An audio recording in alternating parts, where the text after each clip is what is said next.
ఇంట్లో water purifier విషయంలో చేయకూడని పొరపాట్లేంటి?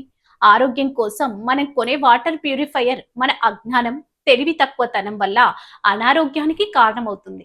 చాలా మంచి మన ఏరియాలో నీటి టీడీఎస్ లెవెల్స్ ని గమనించకుండా ప్యూరిఫైయర్ కొంటారు. కేవలం బ్రాండ్ పేరు చూసి వేల రూపాయలు ఖర్చు చేస్తూ సరైన సమయానికి సర్వీసింగ్ చేయించుకోవడం వల్ల విషతుల్యమైన నీటిని తాగాల్సి ఉంటుంది. కాబట్టి వాటర్ ప్యూరిఫైయర్ విషయంలో మనం ఎప్పటికప్పుడు తగిన జాగ్రత్తలు తీసుకోవాల్సి ఉంటుంది. Water purifier for home purifier అనేది నేటి మోడ్రన్ యుగంలో దాదాపు ప్రతి ఇంట్లో ఉంటూ మన ఆరోగ్యాన్ని కాపాడుతుంది. ఇదే విషయాన్ని ఐజేసిఆర్టీ అధ్యయనం పేర్కొంది. కానీ చాలా మంది దీన్ని కొనేటప్పుడు, వినియోగించేటప్పుడు చిన్న చిన్న పొరపాట్లు చేస్తూ ఆరోగ్యాన్ని రిస్క్ లో పడేస్తారు.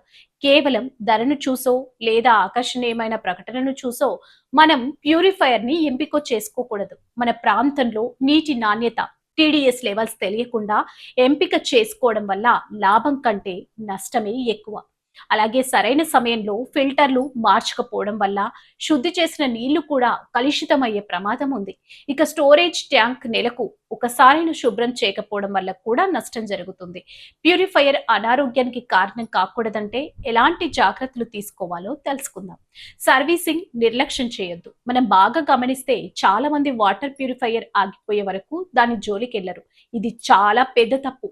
తరచూ ఫిల్టర్లు మార్చకపోతే ఫిల్టర్లో మట్టి, బ్యాక్టీరియా పేరుకుపోతాయి. సకాలంలో మార్చకపోతే అవి నీటిని శుద్ధి చేయకపోగా నీటిని మరింత కలుషితం చేయిస్తాయి. కాబట్టి కనీసం ఏడాదికి ఒకసారైనా టెక్నీషియన్ని పిలిపించి పూర్తి సర్వీసింగ్ చేయించాలి.